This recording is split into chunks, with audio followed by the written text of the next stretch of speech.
ہر راز کا ایک وقت ہوتا ہے اور ہر وقت کے پیچھے چھپی ہوتی ہے ایک قیمت، لیکن کچھ راز لہو کے بدلے کھلتے ہیں اور ان کی بو انسانی روح کو بھی زندہ جلا دیتی ہے۔ چلبلی اور چڑیل کا حویلی میں وہ خوفناک سامنے کے بعد کچھ دن گزر گئے تھے۔ ایک دن صبح صبح چلبلی بیڈ پر بیٹھی تھی، آنکھوں میں لال پن، اس کے ذہن میں اسی بھیانک رات کا منظر چل رہا تھا۔ وہ رات شاید وہ اپنی زندگی میں کبھی بھی بھلا نہیں پائے گی،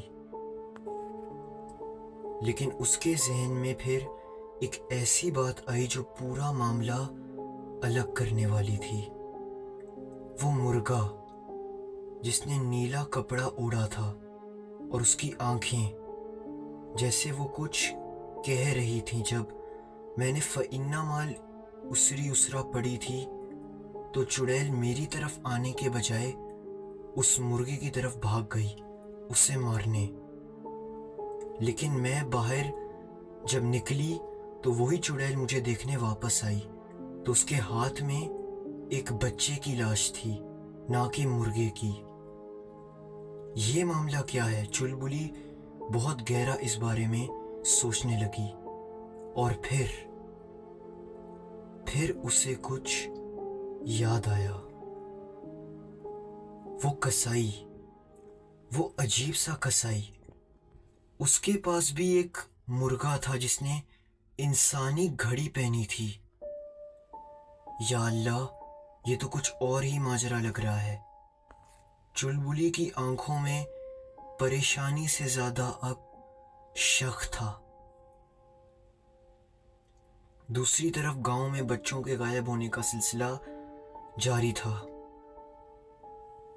گاؤں والے پھر چلبلی کے نانی کے گھر کے سامنے آئے اور کہنے لگے، تمہاری نواسی اب بھی اندر آرام سے بیٹھی ہے اور بچے مزید غائب ہو رہے ہیں۔ یہ کچھ کرے گی بھی یا نہیں، یا ہم ہی خود کچھ کریں؟ ہاں، اس نے کہا تھا کہ یہ اپنی بہن اور ہمارے بچوں کو واپس لے آئے گی، اور اب یہ کیا ہی کر رہی ہے؟ بس اس کی ہمت ایک بار حویلی میں کیا گئی، اس نے تو ہار ہی مان لی، لعنت اس پر۔ نانی نے یہ سننا اپنی نواسی کے لیے برداشت نہیں کیا۔ انہوں نے غصے میں چپل اٹھائی اور گاؤں والوں کی طرف پھینکی اور کہا، تمیز نام کی چیز ہی نہیں ہے کیا؟ صرف تمہارے نہیں، میری بھی ایک اور نواسی کی جان خطرے میں ہے، اور میری دوسری نواسی اتنا جگرا تو رکھتی ہے نا کہ وہ اپنی بہن کے لیے اس چڑیل کی حویلی میں گئی، اور تم لوگوں کے اندر بھی اتنا جگرا ہے جو کہہ رہے ہو کہ خود کچھ کر سکتے ہو، تو جاؤ نا اپنی اولادوں کے لیے اس حویلی میں جاؤ، لڑو نا اس چڑیل سے، ڈر کو سائڈ پہ رکھ کے۔ گاؤں والے یہ سن کر ہلکی سی شرم کے ساتھ چلے جاتے ہیں۔ نانی زور سے بولتی ہے، ہاں، یہی ڈر شاید تمہارا نقصان کرے گا، یا کیا پتہ کر بھی چکا ہو۔ چلبلی کو تو ویسے ہی سکون نہیں تھا، وہ یہاں چھٹیاں منانے آئی تھی۔ اس سے کیا پتا تھا کہ یہ چھٹیاں اس کے لیے ایک عذاب بن جائیں گی۔ اس نے فیصلہ کیا تھا کہ واپس گھر وہ اپنی بہن کے بغیر تو بالکل نہیں جائے گی۔ رات ہونے لگی تھی۔ چلبلی نے اس بار طے کر لیا تھا، میں پھر جاؤں گی، لیکن اس بار میں اکیلی نہیں جا رہی، میرے ساتھ ایمان کی روشنی ہوگی۔ وہ غسل کرتی ہے، پھر وضو کرتی ہے، قرآن کی تلاوت کرتی ہے، آیت الکرسی، سورہ فلق، سورہ ناس اور درود شریف۔ ہر لفظ اس کے اندر روحانی طاقت بڑھا رہا تھا۔ پھر وہ جیسے ایک روشنی کی تیر بن گئی تھی۔ وہ پھر حویلی کی رخ میں نکلتی ہے بنا ڈر کے۔ اندھیروں میں پرانی حویلی پھر سے اس کے سامنے تھی، لیکن اس بار وہ نہ ڈری نہ کانپی۔ وہ ایک سیڑھی باہر پڑی دیکھتی ہے، جیسے اللہ نے اس کے لیے ہی وہاں رکھی ہو۔ اور اس پر چڑھ کر اسی سرنگ سے اندر داخل ہوتی ہے جہاں سے وہ آخری بار نکلی تھی۔ سورہ ناس، سورہ فلق کا ورد وہ کری جا رہی تھی۔ ایک جگہ سے اس کو مرغیوں کا شور سنائی دیتا ہے۔ وہ کمرہ ڈھونڈنے لگتی ہے۔ پھر ایک دروازہ کھلتے ہی اس کی آنکھیں پھٹ جاتی ہیں۔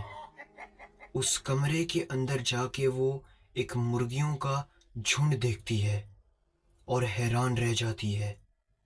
ہر مرغی نے کچھ نہ کچھ پہنا ہوا تھا۔ ایک مرغی اس کے پاس آتی ہے۔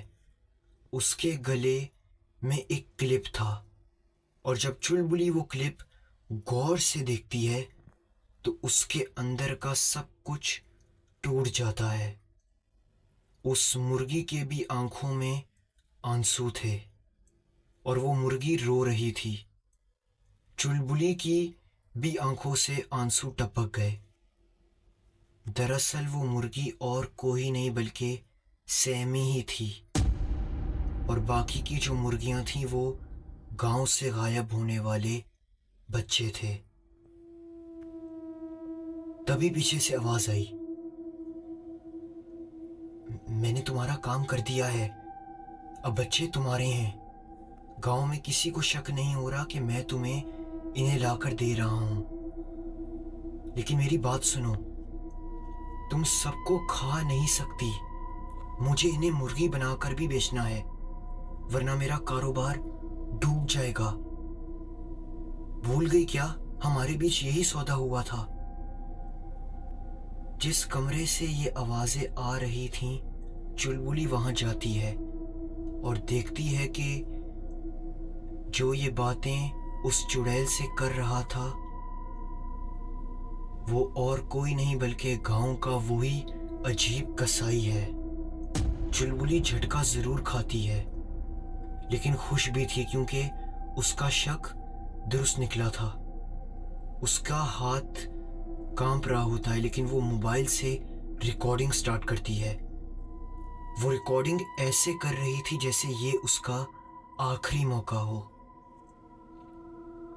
لیکن اسی وقت چڑیل نے اس کی طرف دیکھ لیا، آنکھیں لال ہو گئی۔ وہ چیخ مارتی ہے اور ہوا کا جھٹکا پورا کمرہ ہلا دیتا ہے۔